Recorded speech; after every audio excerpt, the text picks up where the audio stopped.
What's up, my beautiful people? Welcome back to another episode of the See It Through My Eyes channel. I'm your host, Richie, here doing a interview one-on-one with the black man in black, Ian. What's up?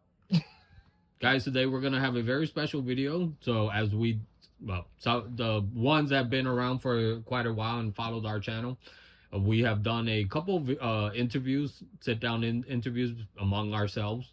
Today is going to be something similar. So today is going to be, we're going to ruffle up some feathers.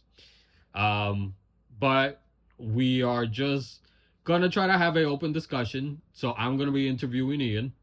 And the discussion is going to be about Tyler Perry, as a lot of you probably already know him, you know, his movies, his TV shows, and different projects. I personally, I can't pretend that I've always followed. I mean, outside of like House of Pain, Meet the Browns, Medea, all that. Outside of that, I'm not too, in with a lot of his projects, but I know Ian, you kind of are. But as I've mentioned in the past, and you guys know also, I'm very I have a thing for culture, whether it's learning about cultures or interacting with different cultures, and that's something that I'm trying to do as a outside observer. I have had interactions as well as connections with the black community, the African American community to be specific, and well, Ian, I believe you identify as a African American, correct? Pretty much. I'm not, but I've been around the African American community honestly almost my entire life. So, but I'm not gonna pretend like I know or I want to touch on some of the topics that we're gonna be touching on today, when it's not my community to speak on. So, with that being said, hopefully you guys enjoy that. Make sure to subscribe if you haven't, and yeah, follow us in the comment section. Let's keep it respectful, and at the end of the day, let's keep in mind that this is only going to be Ian's perspective. This is not factual. He's not speaking for the entire black community. He's not the spokesperson for all of black America. This is just one person's perspective, so let's be respectful to his opinions and takes. But with that being said, Ian, are you ready? Yeah. So the channel is called F as in Frank D Signifier, and the video is called the Tyler Perry video. Very straight to the point. Now this is a somewhat mini documentary, so we're not gonna have the time nor energy to react to the entire of the video. It's 4 hours long, people. Yeah, it's way too much, but we do recommend it. It's a pretty good video, pretty entertaining. I've been following and subscribed to this channel for over a year now. He does a lot of good content. Show him some love. Check out the entire of the video so you guys can come up with your own conclusions. But we're only going to be probably doing like, I don't know, maximum a half an hour. Most of it is going to be Ian yapping away. So with that being said, Well, geez, I'm just gonna be yapping. let's get into the first part. So the way that I want to do conduct this interview, I'm going to play a clip from the video of his, and then I'm going to ask my question, and then I'm going to have Ian answer that question. So let's get right into it. I want to start out with a bit of personal lore. We'll get to Tyler in a second. We got to establish some things and lay some groundwork. And with that, maybe tell you a quick story from my own childhood. A story that probably explains why I am the way I am when it comes to black media, in fact.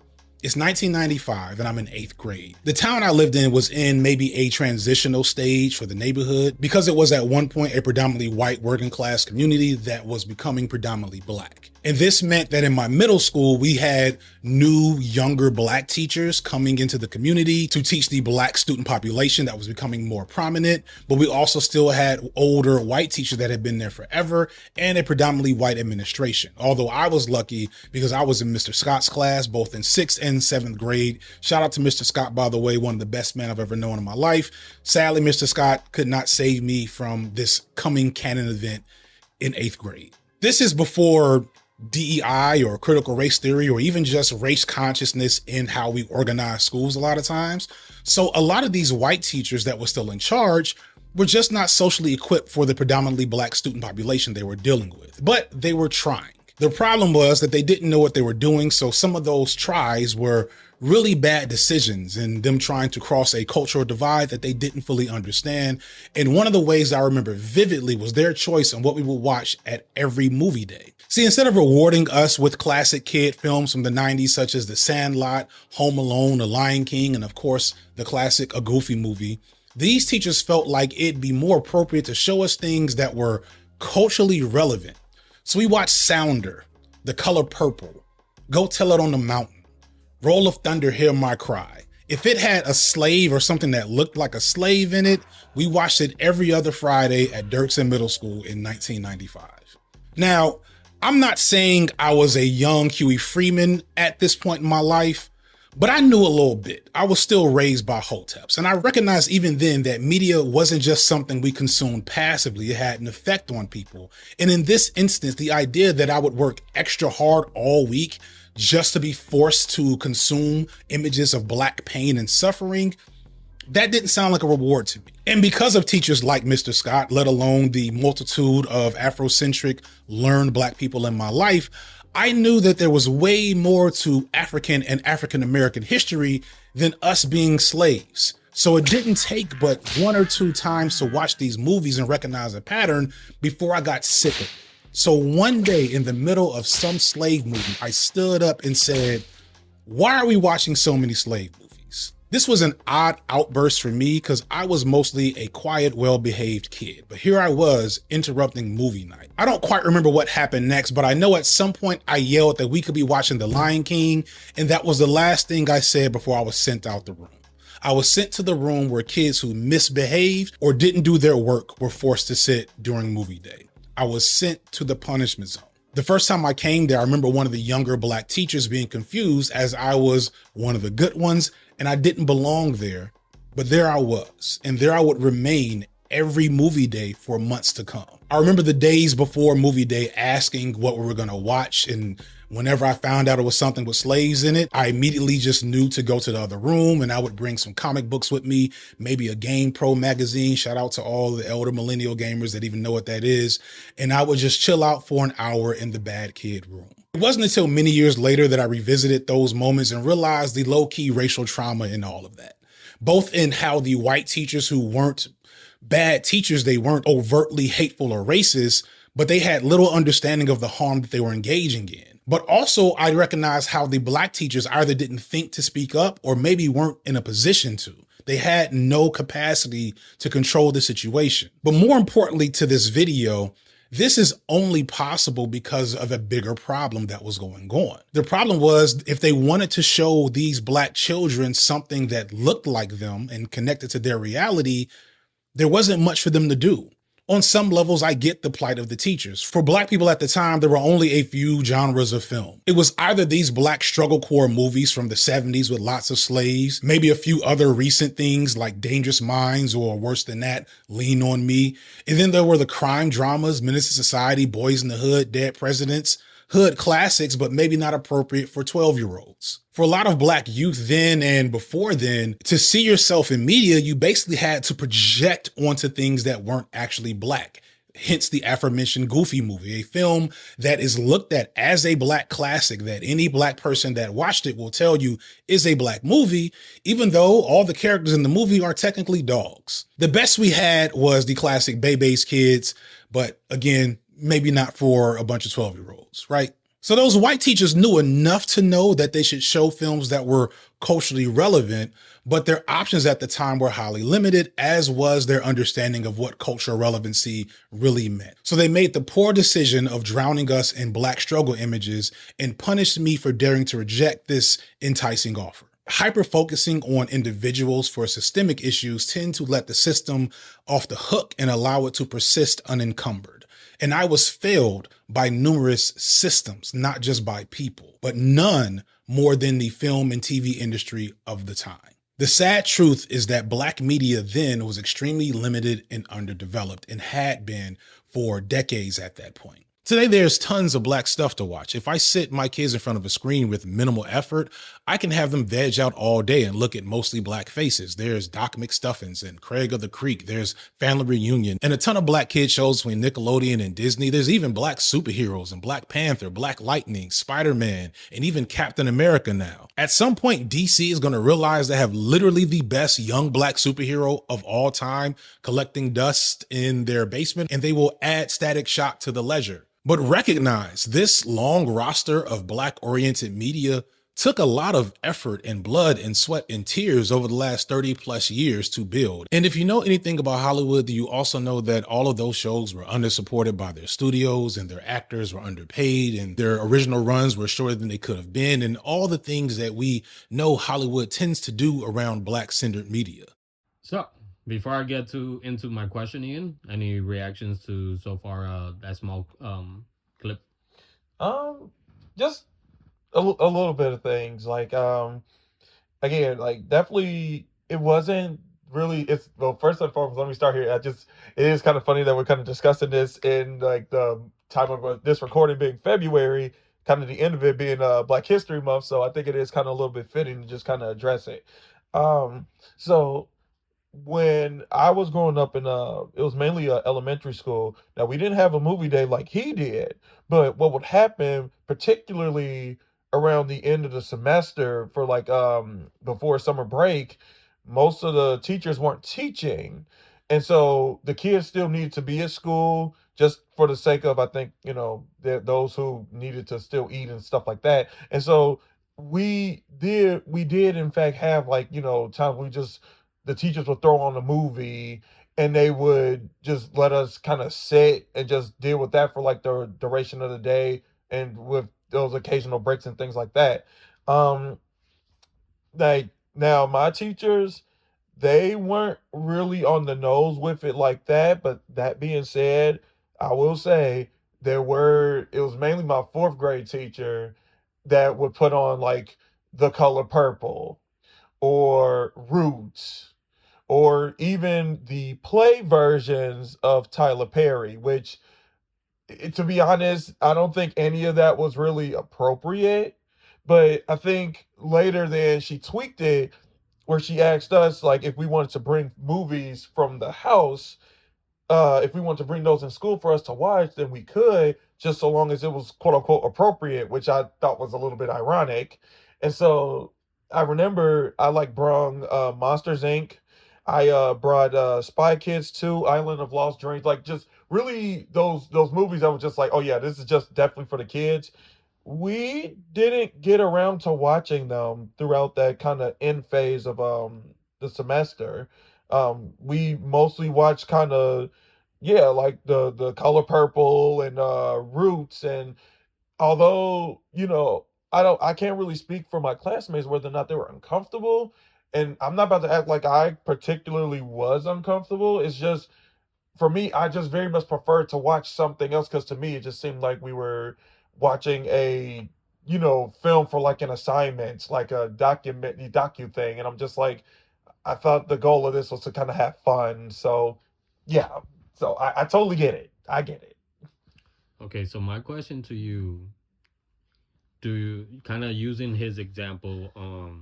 I know you mentioned that you this didn't really happen to you, like what happened to him, where a predominantly white staff would try to be culturally relevant, to the mostly black students Mm. by playing movies about history in Uh-huh. America of black Americans. Uh-huh.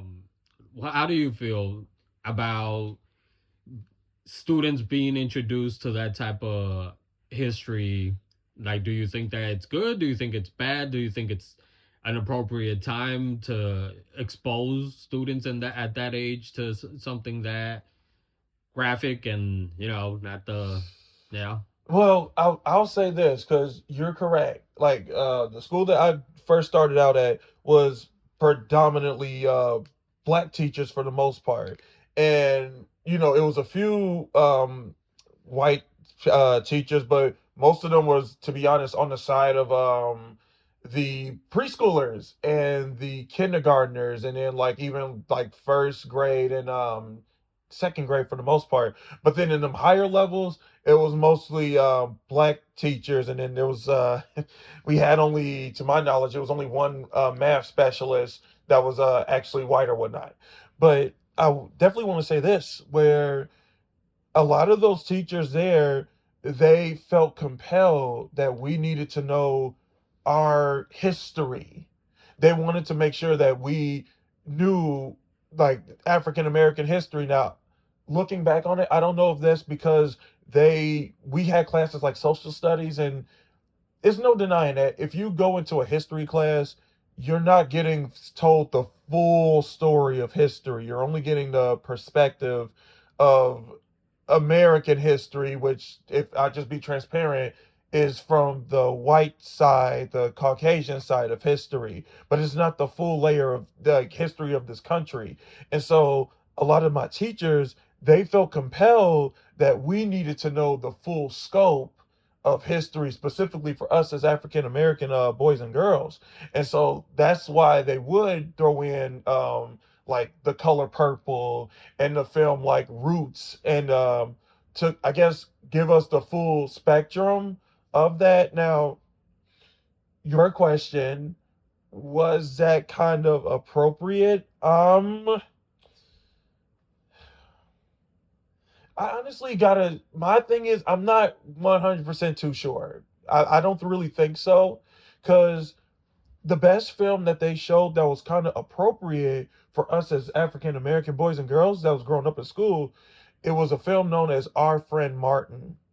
It was done by like Oprah Winfrey. I know they had like James Earl Jones in it, a couple of people, even some members from the King family, where it was this animated film where these two, one black kid and then his best friend, they go back in time and they live out the events of Dr. King and the civil rights movement, starting from when he was younger to later when he's like,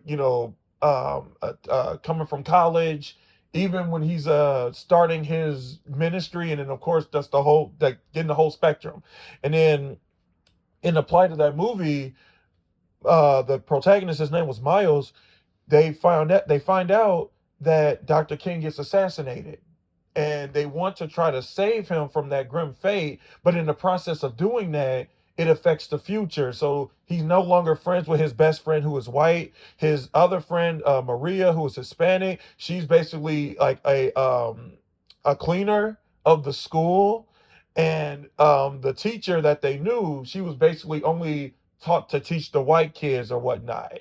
And so um like the premise of the film is Miles trying to save Martin from his fate, but in order for the future for him that he had, Miles had to accept the fact that Martin had to go back to his time, and unfortunately, that meant that he did, in fact, need to be assassinated. It was the only way to make things right. Now, that film was literally appropriate. Like, they would show that to us all the time for Dr. Martin Luther King's, holiday that was coming up, and I honestly felt that was appropriate. It still went there where we would see like the scenes of like real scenes from history where the protesters getting hosed down by the law, them getting arrested, the dogs, them getting beat. Like it was done in an ingenious way to keep it for the kids, but still get the message across about the history of the struggle of the civil rights movement. So if it was done like that, I would have been more okay with it. But when it came to like The Color Purple and Roots, I think that was just a little bit much for us that was in elementary school, because it was right there in our face. And I get what the teachers was trying to convey, but I don't think that that really was the best route to approach it. Like I like the subject of slavery and African American treatment in this country has always been a touchy subject to deal with. And because the history books isn't going to cover it, the teachers feel that they sometimes need to do it themselves. But then the question is this appropriate? And I've seen the film more times than I can count at this point, And while it does have good messages, all of that, it's just I'm not too soon for a young audience. That's something that they need to just get thrown into because that's something that more than likely they would come across anyway as they start developing, not just in education, but as they start developing as a person of color in this world. Like they're going to run across the film, maybe snippets of it, or it comes up. Like not to make this too long, but it's just I've seen The Color Purple in school and Roots in school. I've seen it in church. I've seen it in like what was supposed to be like Sunday school, particularly around now, what would be Black History Month. We would They would show kind of stuff like that to us, and it became a lot.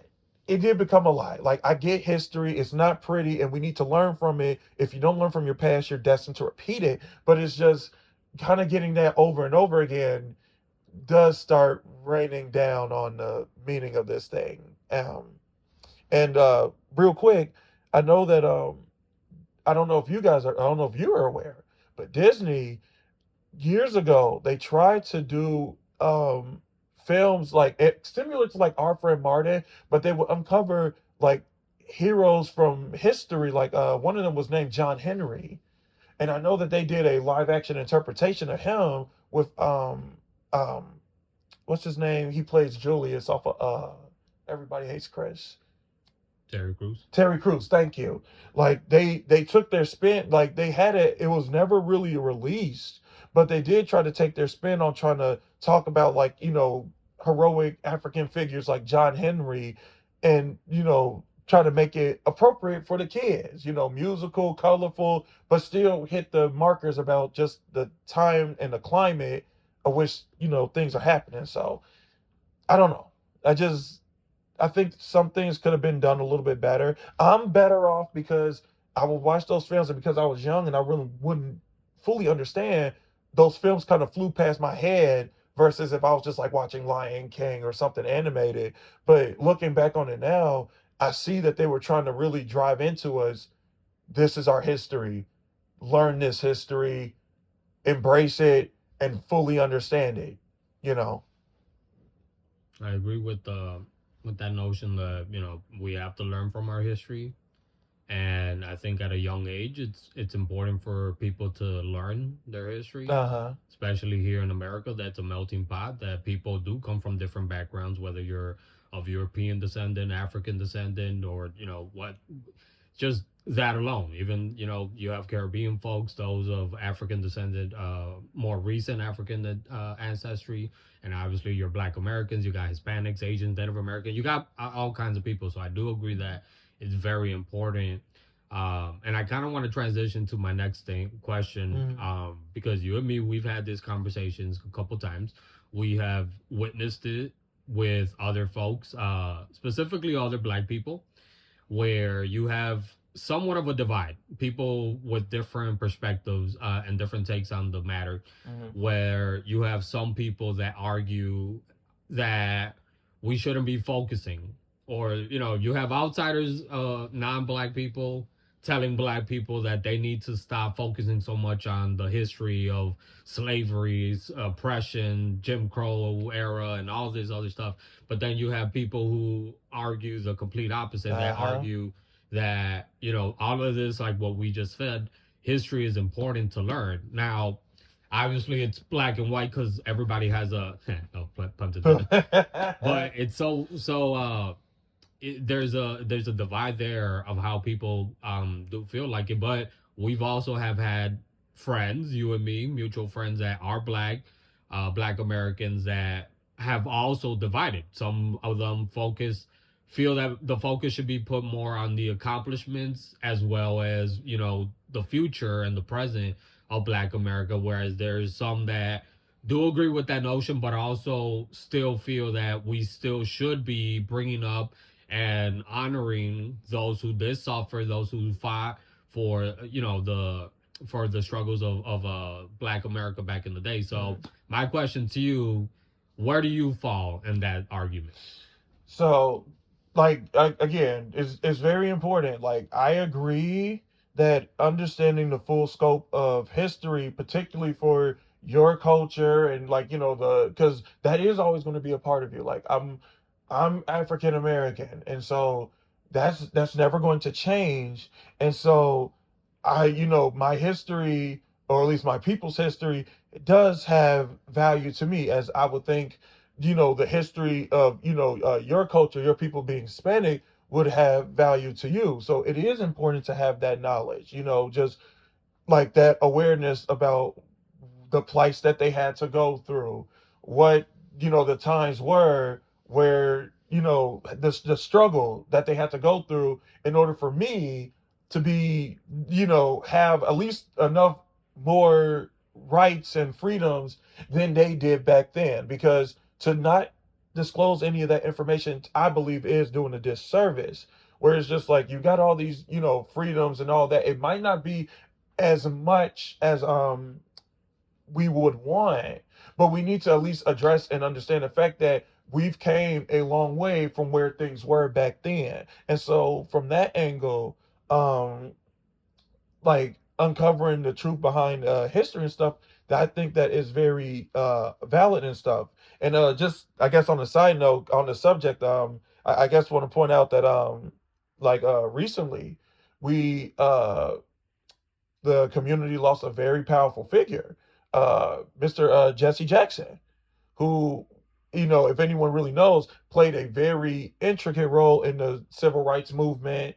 And I know that his coalition that's here in Chicago, the Rainbow Push Coalition, they just celebrated an anniversary and he spoke for it. And so, unfortunately, at the time of this recording, he has passed away. And so, at least kind of going into this subject, I do want to just say, first and foremost, thank you to Mr. Jesse Jackson and all those who, their struggles and everything that they endured to kind of push things along for our people is definitely something that is noteworthy. And like he did a great service. And so, he can, be at peace knowing that he pushed things along further, pun not intended, to Rainbow Push itself. So I did just want to take that time to say thank you. And you will be missed. Now, that being said, um, segueing back into the question here, I also believe we shouldn't just only focus on the struggle. We do need to focus on the accomplishments that have come from the struggle. See, it literally goes both ways, because I can say it, there have been folks in my community who only focus on the struggle end of it, and they use that as the bifocal as to why we deserve this and we deserve that and this and look, I get that the struggle did happen. I'm definitely not going to do a disservice, but we need to also understand that we have made progress from those eras. Like, we've made a lot of progress and we're still making progress as a people to this day. But if we only just focus on well, what happened on the Middle Passage and bringing the slaves over here and all, if we only focus on that, we're not putting any, light on what has come since those struggles. Because I don't think that, the ancestors, I don't think they endured everything that they endured just for us here and now to just sit in a place of victimization. Where it's like, at some point, we need to get off the boat and we need to, like, address the fact we have come a long way and there's still stuff that still need to change. There's still stuff that needs to be brought to the surface, conversations that need to be had that have yet to be had. Honestly, we need to push toward that. It's not supposed to just stay in the place of just, this is the struggle, this is the plight. We've had many accomplishments, and not just in like the entertainment and just the stuff that brings, claps and joy and all of that, but even more innovative and even more creative than that. Like, I'm touching on this here because that's what the whole key to Black History Month really was supposed to be. The history of what we've been through, and also the new age history that we're making right now. is supposed to be celebrated throughout the month, not just with Martin Luther King, Malcolm X, Harriet Tubman, Rosa Parks, Jesse Jackson, Ralph Abernathy. I got names. Like, not just what they went through, Emmett Till, but also New Age history that's being made each and every day. Like we celebrate, you know, President Obama's thing, which is a groundbreaking thing in history's respects. But we also got, those like Tyler Perry giving this interview, the subject of this interview, who managed to make his own studio on his own terms and stuff, which is something to be proud of. Like Black History Month was supposed to be celebrated about what happened back then, but also what is happening right now and how do we see ourselves as a community pushing toward the future. So it should be that balance. We celebrate the past, we acknowledge the past, and we also make efforts to push ourselves into the future, not just for us, but also the kids that are coming up. That way they don't forget what happened. And also, that history is being made for them too. So yeah, like it's got to be a good balance of both. It should never just be only the accomplishments, forget about the past, or we just only remember the past and everything that's happening now, just forget about it. It should be celebrated on both sides of it, because that's what it means to be a culture. You see? So before we get into the rest of the video, I want to ask a question. One of the many elephants in the room. I think it's about time that we ask this question. So, do you feel any different, like in this YouTuber's situation, that the teachers were white in his situation, that were kind of pushing this for him and the rest of the class to learn about Black history, Mm. compared to your situation and your experience where it was Black teachers that wanted you guys to like? Do you feel that it's inappropriate for someone outside of the community to kind of push that? Do you feel that it doesn't really matter? What's your take on that? I think, well, I'll start here. There's a right and a wrong way to do everything. It's something that my mom always taught me. That there's a right and a wrong way to go about everything. And in this case, I get that, those outside of the African American community, when they're dealing with probably a demographic that is African American, specifically young people, I think there's a way to approach, if well, first we need to get context. It's like, why exactly are we doing this? Like, if this is this for the sake of, history, or like, awareness, or if I just got to call the spade a spade, is it just we do feel a little detached, and it's just, I don't know what they were like, so let me put on, color girls, or precious. It's just, we gotta address where the intent is coming from, and then from there, like, what is the best route to take with this matter? Because, like I said, on my end, I don't, I see what the teachers was trying to do. I just don't think that their execution of it was really correct. And keep in mind, they're teachers, we're students. Like, as he pointed out, where he had to he stood up and was just like, I don't think this is appropriate, can we watch something a little bit more? And he got reprimanded, and for trying to make a point. I know that's one of the things that, like, probably kids are kind of a little nervous about doing, where it's just, they might not verbally vocalize, this makes me feel uncomfortable, I don't want to watch that. But if the teacher put it on, and they're like the layer of authority in here, should I, where do I go with this? Because it's either I end up in trouble, and unfortunately, when kids end up in trouble in school, it's sometimes like they're guilty before any type of, like, let's assess the situation. They're just guilty because the teacher's bigger, you're the kid, they're the adult, and you're not following instructions. It's always brain down like that. But it's just, I feel there should be a way to go about, showing this kind of information and all of that without necessarily having to scar, young people's perception or just force feed down their throats. This is your history. And if you don't learn from it, you're destined to repeat it, because that's kind of fear mongering. I'm not going to lie. My fourth grade teacher would say that many times over to us when we wouldn't particularly behave, or when she would tests would come back and the results wouldn't go the way that she wanted. She would kind of use fear mongering statements that we're just repeating stuff of the past. And it's like, that's not the way to make us embrace our history. That's fear tactics. And you're not going to get young people to understand their history or embrace it and want to scratch and death about it if it's coming from a place of fear or like negativity and stuff. And so I stress to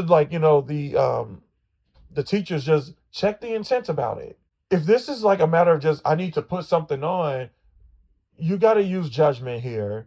I'm not too sure showing slavery and all of that is a form of entertainment for the kids, to be honest. I don't think so. There's many other options you can choose.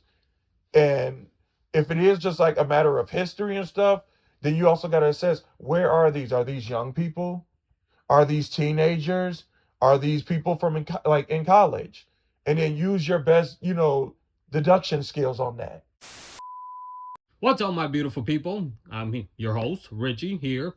Thank you guys for tuning into our channel. Real quick, before we get into the rest of the video, I want to ask you guys to please hit that subscribe button and support us as we continue to try to grow. As a lot of you know and see, on different platforms of media, you guys get bombarded with just so much different opinions, so much noise. And what we're doing here on See It Through My Eyes, we're trying to make this platform where we can have open discussions. People can have different opinions. We can agree, disagree, debate, but at the end of the day, take something away to help us grow. And still get lunch at the end.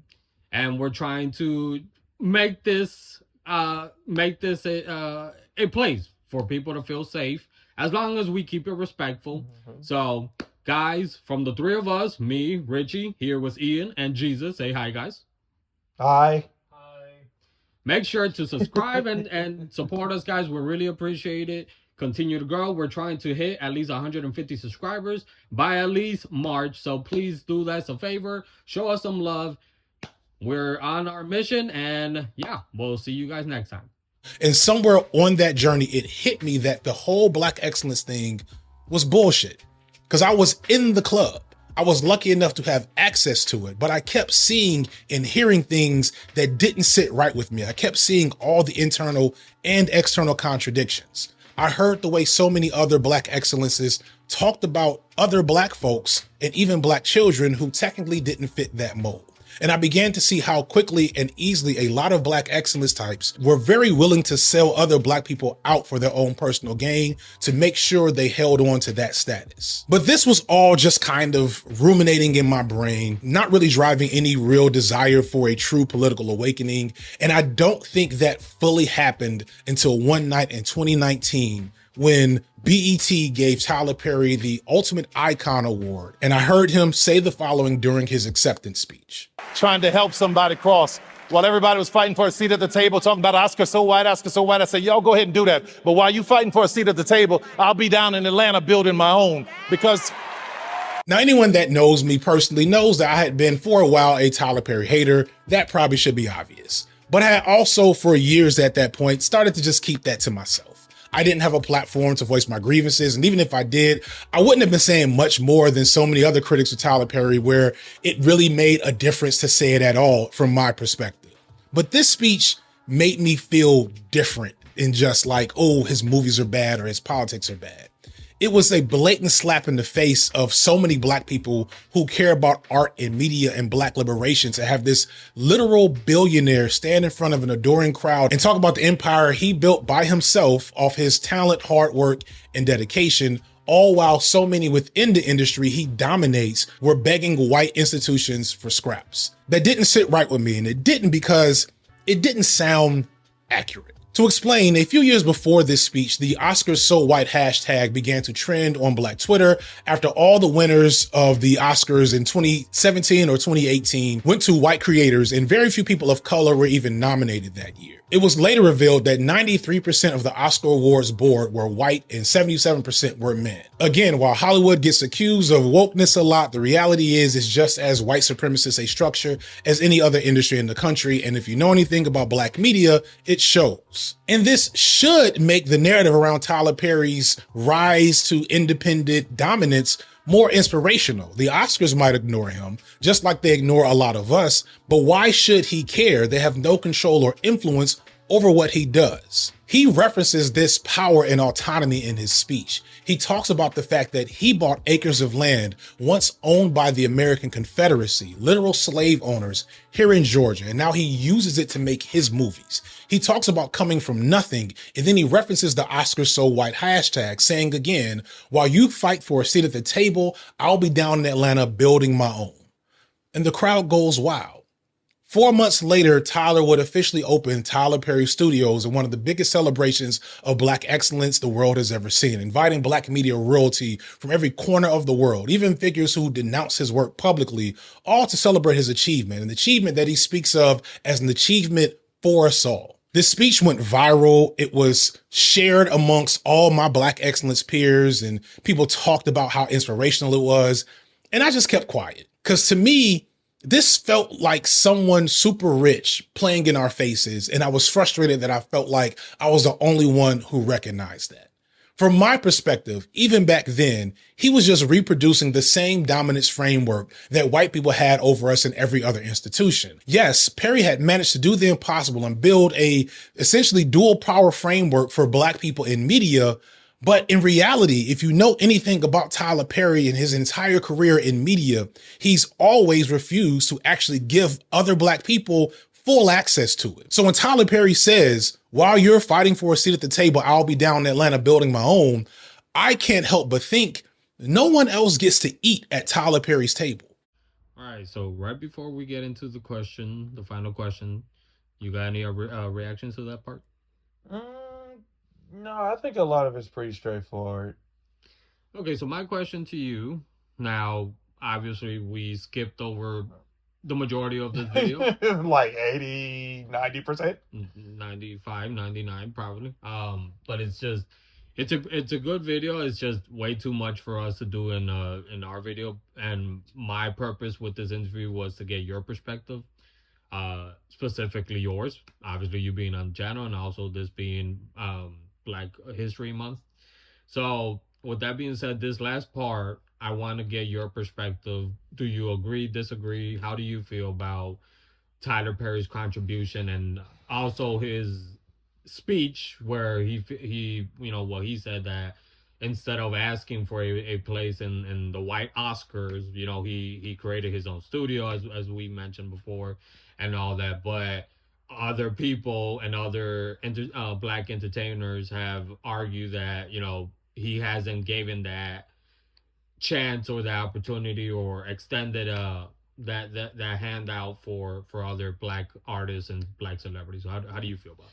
Okay, so I gotta feel it's just I hear what he was trying to get with it, because I think the problem is sometimes people they make these statements of grandeur that on the surface, if you just hear it, it sounds inspirational. It sounds motivating. It sounds really moving. Like I hear what he's saying, where he's just Oscar's so white, Oscar's so white. So instead of, begging from the others, he decided to, go his own quote unquote way.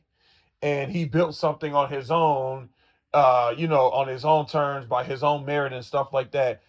And the people clap and everyone gets happy. And, on the surface, that sounds great. That sounds like, hey, he was able to do it on his own without other people. But see, here is where it's a little deceptive, because the truth is he doesn't. And I have my ideas on Tyler Perry, and it's just the fact that he doesn't extend that opportunity to other people. Like, he's proud of what he built, and he's proud of, like, making his name and his accomplishment great and stuff. And it's like, when it comes to actually dispersing that to others, and others who, are in that position of I need a chance, I need a bone, and all of that. You're nowhere to be found. But you're making the statement that I just built it by myself. True, but well, to some degree, it is true. But it's like, look, what about other people? Like, what about other people who are in that position where they're trying to beg? Like, you calling it begging, but it's true. They're hungry for an opportunity. They want to try to get their art out there. They want to try to get themselves, an opportunity, because not everybody has it like him. Not everybody has that ability to make their own studio and all of that. And so the only way for them to kind of get, any type of time or any type of opportunity is they got to be, looking for opportunities from other people who are willing to hand it out. I wouldn't necessarily call that begging. It's honestly called, like, to some degree, hustling.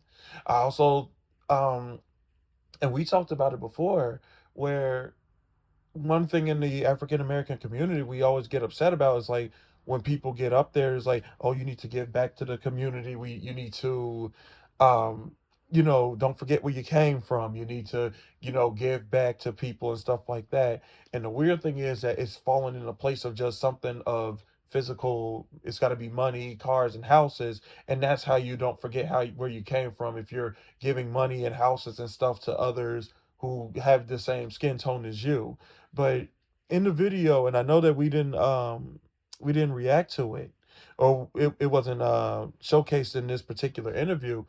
The narrator discusses how there was forerunners who started like the entertainment business, and they had to struggle to get opportunities, and they had to struggle to get um any type of screen time or just that. And once they got their foot in the door, whether they got like a big role, say like a small role, just any role or whatnot, they would start paving a way for those underneath them, where they would try to circulate their name in these spaces, and they would try to get their names mixed in these rooms with people who are looking for, potential actors and actresses and stuff like that. And therefore, they use the way that they paved to open up a doorway for those who are coming up to get into the room. That is the correct way on giving back to the community. That is the correct way of, quote, not forgetting where you come from. Where now the one, like, they would put their name in circuit around these people, executives, producers, and stuff like that. And that way, if they got their name in there, then these executives, these producers will be like, well, if you're recommending them and we like the role that you did, then maybe we'll give them a call. Maybe we'll get like look into them. And that's throwing a bone in their direction. That way they don't have to go necessarily take the struggle route that the one that initially ran ahead of them had to. That's the proper way of giving back. And Tyler Perry has not really done that. He's there he's given, there's he's casted people to bring his production, his plays and his movies and his show and stuff to light, but he tries to keep them for himself. And then there's like in this statement that he made where it's like, while you guys are begging and stuff, it's like, if that's the case, why aren't you trying to offer them a hand? It's not a handout. A handout and offering somebody a hand is two different things. And like in Tyler Perry's case, it's like you're mentioning the problem that it's like you recognize that it's like there's people who are begging. If that's the way you see it, that's fine. But then it's like, what are you doing? Because you're in a position that you can give to someone who's begging, and it doesn't sound like that you're willing to do that. Your statement is, well, I'll just build something on my own. But what if someone that is not in a position to do that? How do you, where is that? Where's the morality in that? And to jump in real quick, I agree with everything you're saying, and I feel also if there is this space as a black billionaire that he is, and he has his own studio and all these resources out there, then why are there black artists begging the white man for those opportunities? Why aren't they coming to you? why don't they feel comfortable enough? Like, hey, maybe he can help. Exactly. And that right there is an undertone. Whereas if it's true that they're begging and stuff like the white man, I gotta ask, is it because when they tried to quote beg the black man, did they just get turned away, pointed at the direction of quote the white man?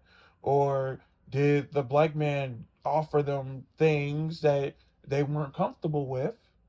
I'm not making any implications and stuff like that, but it's just like they got offered something that honestly went against what they stood for, regardless of whatever it was. You guys can check out the entirety of that video because he does touch on certain controversies that are surrounding Mr. Hmm. Perry right now. So And therefore they said no, and so they very much preferred that I would much rather go to these other options, even if they are white men and stuff like that, versus coming to you and you're offering me something that kind of goes against what I stand for, and you're like, but you're begging, so you should take it. It's like not at the expense of my identity, not at the expense of my integrity, not at the at the expense of my character, you know? And I think that's opening up a little bit of a much deeper conversation where it's just congratulations, you maybe you're one of those who've made a billion and all that, but then you see people struggling, and if your thought is I can get them to be on my team, but they have to bend to the way I want them to be, how are you and then then you're saying that you're up for the community and you're here for that. How is that actually doing any help? Because to be honest, that makes you no better than the criticism of the quote white man who the black folk have to beg. But it's like, yeah, but you're offering stuff that they did not want, and you're trying to hang it over their head that they have to take this deal because they're begging, and you're the only one that can quote like open that doorway for them. That doesn't make you any better. So good stuff.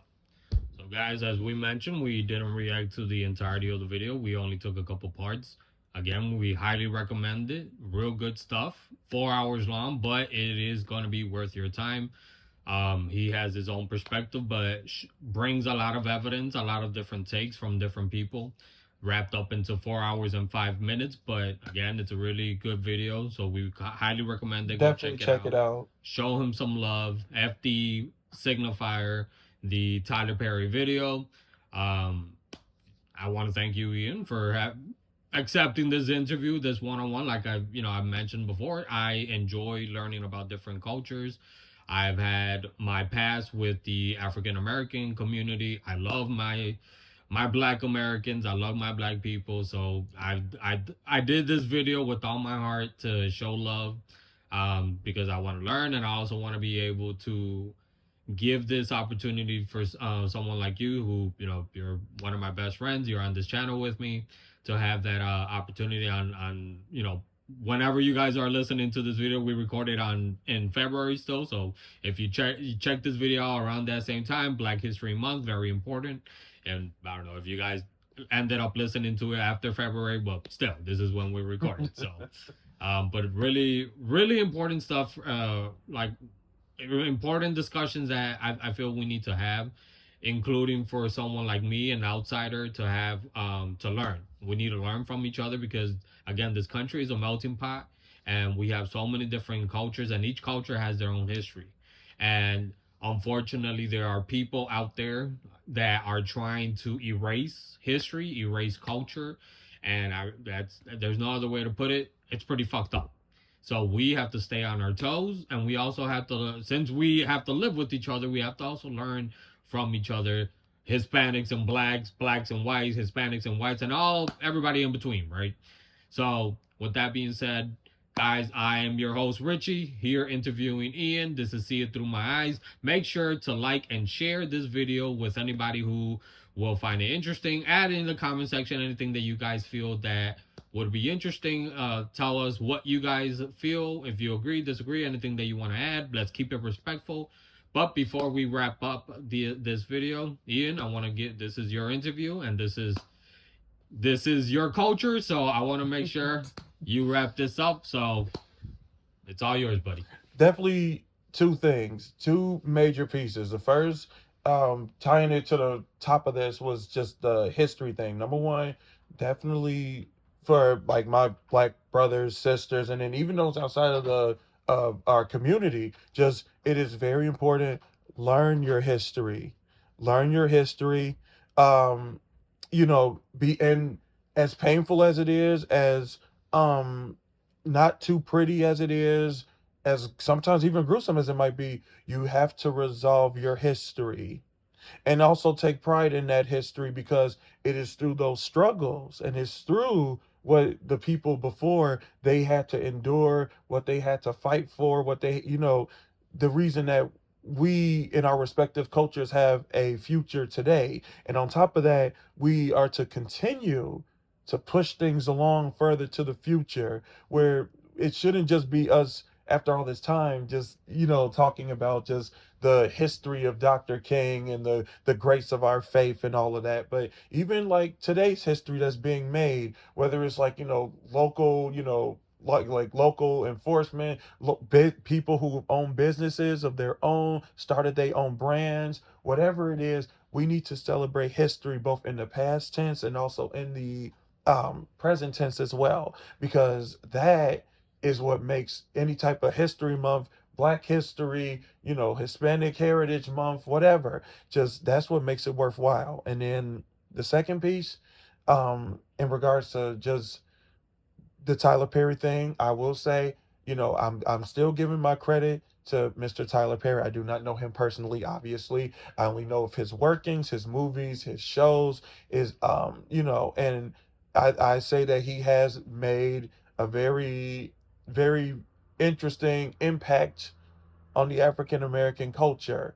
I will definitely not take that away from him. He has made a real impact on the culture, and that should be celebrated in its own respects.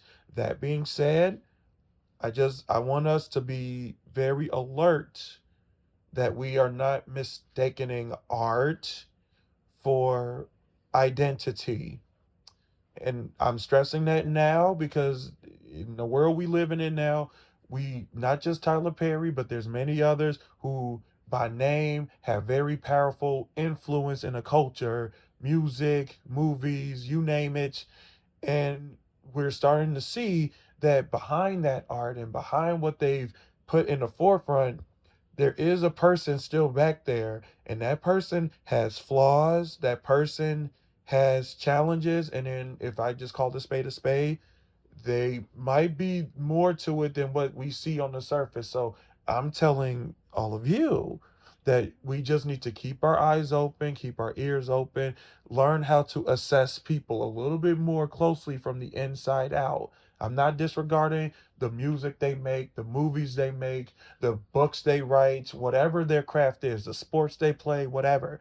That is amazing. But let us not just think that that speaks 100% for who they are. We need to assess people clearly and watch them and observe them a lot more closely. Because sometimes what we see in front of us, while it's entertaining, it could well be a distraction. It could be a front for something that is totally contradictory of that. And then I don't want any of us being stuck with the disappointment of when things come out about them. I thought they were this, I thought they were that. We only saw it because we watched their movies. We only saw we only saw the good in them because they gave us championships. We need to assess people from the inside out. The craft and the art that they have, that's great, but that does not speak completely about who they are as people. And we need to be assessing that more carefully. So just do your let's do our due diligence. Use discernment and, make rational decisions before we just label anybody as good or even anybody as bad.